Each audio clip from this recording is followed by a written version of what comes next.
Andy Cohen praises Kristen Doute's evolution in unseen reunion moment. From Detective Doute to her past energetic persona, the Valley's Kristen Doute has undergone transformations over the years, and Andy Cohen just added a remarkable new descriptor to her collection. "I have to say, you may have been the voice of reason this season," he declared on the Valley Season 2 Reunion Part 1. Kristen, describing herself as an empath, playfully responded, "Who would have thought?" Then, in an unseen moment from Peacock's extended reunion, Brittany Cartwright noted that growth is currently Kristen's favorite word. When the Watch What Happens Live with Andy Cohen host went so far as to suggest that Kristen's more unrestrained past might truly be behind her, the new mom playfully pulled him back a bit, quipping, "There's still, like, some of that, but it's like a different kind of energy." Kristen Doute apologizes to Janet Caperna at the Valley reunion. Andy went on to ask how her evolution made Kristen feel, prompting her to address a heated exchange with Janet Caperna she was not proud of that occurred during her post-engagement Hawaiian boat cruise.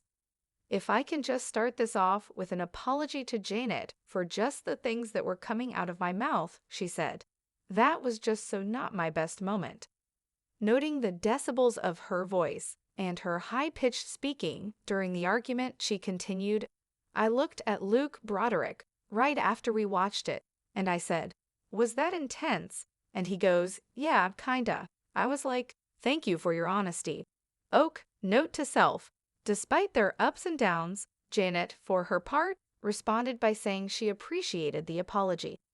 Later, she returned the kind gesture when Andy asked her to predict how Kristen, who was just over 33 weeks pregnant when the reunion filmed, might be as a mom.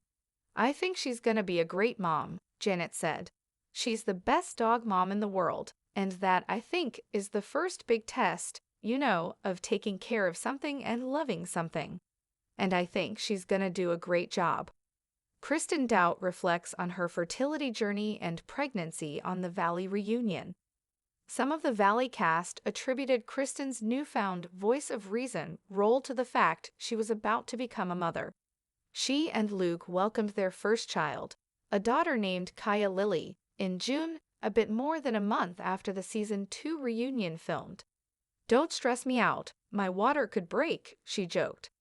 Kristen also took the opportunity to revisit the fertility journey she documented on the show and brought viewers up to speed on how her pregnancy had progressed post-filming. "Now that I'm near the end, I'm like, it's gonna be so strange to not be pregnant," Kristen, who found out she was expecting about 2 weeks after filming Wrapped, shared. "I feel like I've been pregnant forever. But watching back the episodes, it was really difficult, like seeing how distraught we were, and then I just feel so lucky." When Andy asked what she thought eventually helped her get pregnant, she credited the hormones, for sure, adding then the decision to do IUI came really at the last minute. "It was just an extra 10% chance it would help us. So we decided, why not?" As for Kristen's moods throughout her pregnancy, Luke admitted that the first trimester wasn't fun, while his fiancée more bluntly described the time period as absolute difficulty. Kristen also stated that she only had a good 10 weeks total, somewhere in the middle of her pregnancy. Kristen Doute and Luke Broderick reveal a wedding update at the Valley reunion. Following Luke's sunset proposal in Hawaii, Andy also asked for an update on wedding planning, but Kristen admitted that they're nowhere near ready to tie the knot. "Not till after the baby," she elaborated. Luke, for his part, explained, "We want to enjoy being engaged too. We haven't gotten to do that." Brittany, meanwhile, chimed in that Kristen never talks about it, honestly, while Zach Wickham further pointed out she dislikes planning events like that. The air in the reunion studio crackled with an energy that was both familiar and startlingly new. Kristen Doute, a veteran of reality television's tempestuous seas, sat perched on the edge of her seat, a hand protectively resting on her noticeably rounded belly. Andy Cohen, the maestro of these chaotic symphonies, leaned forward, a conspiratorial glint in his eye. "I have to say," Andy began, his voice carrying the weight of years spent observing human drama unfold, "you may have been the voice of reason this season." A ripple of surprise, quickly followed by a knowing chuckle, went through the cast. Kristen, ever the self-aware observer of her own narrative, threw her head back in mock incredulity. "Who would have thought?" she quipped, a playful twinkle in her eye. "Me? The empath?" It was a descriptor that had been flung at her, sometimes as a shield, sometimes as a weapon, over the years. From the early days of Detective Doute, with her laser-sharp focus on perceived injustices and her relentless pursuit of the truth, or her truth at least, to the more unrestrained, high-octane persona that had often set the screen ablaze, Kristen had been a chameleon, shedding old skins, embracing new ones. But voice of reason? That felt like a truly revolutionary transformation. In an unseen moment, a snippet later revealed on Peacock's extended reunion, Brittany Cartwright, her voice warm with affection, chimed in, "Growth is currently Kristen's favorite word." Andy, seizing the opportunity, pressed further, suggesting that the wilder, more unbridled Kristen of yesteryear might truly be a ghost of Christmas past. Kristen, ever the pragmatist, offered a playful pushback. "There's still, some of that," she conceded, a mischievous grin playing on her lips, "but it's like a different kind of energy." The room erupted in laughter, a testament to her enduring charm and her ability to laugh at herself. The conversation then took a more reflective turn. Andy, ever keen to delve into the emotional landscape of his subjects, asked Kristen how her evolution made her feel. Her gaze softened, her usually animated features settling into an expression of genuine remorse.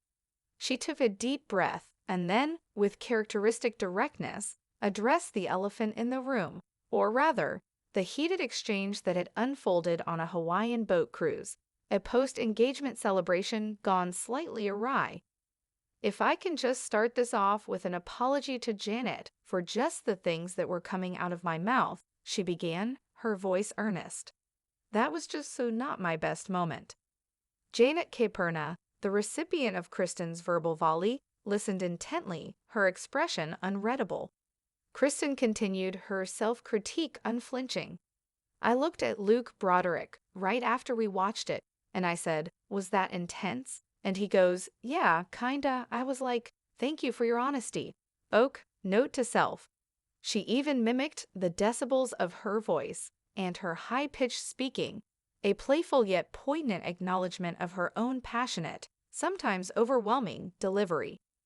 Despite their ups and downs, a history marked by both camaraderie and conflict, Janet's response was a testament to the depth of their bond.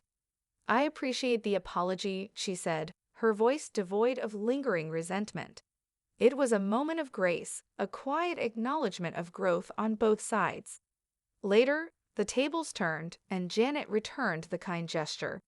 Andy, ever the instigator of thoughtful reflection, asked her to predict how Kristen, just over 33 weeks pregnant, would fare as a mother. "I think she's going to be a great mom," Janet declared, her voice ringing with conviction.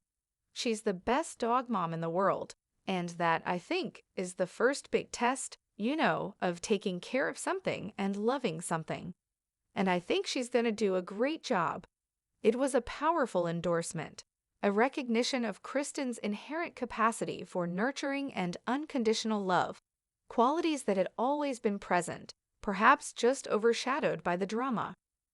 The impending arrival of her daughter, Kaya Lily, who would grace the world a little over a month after the reunion filmed, undoubtedly played a significant role in Kristen's newfound equanimity.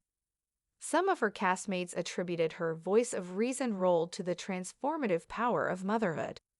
Kristen, ever ready with a witty retort, playfully warned, "Don't stress me out, my water could break."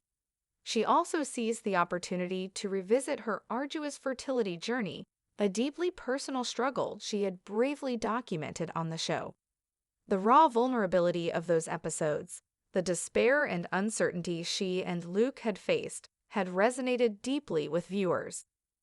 Now, she offered an update, her voice tinged with a quiet sense of wonder. Now that I'm near the end, I'm like, it's gonna be so strange to not be pregnant, Kristen shared, her hand gently caressing her bump. I feel like I've been pregnant forever. But watching back the episodes, it was really difficult, like seeing how distraught we were. And then I just feel so lucky.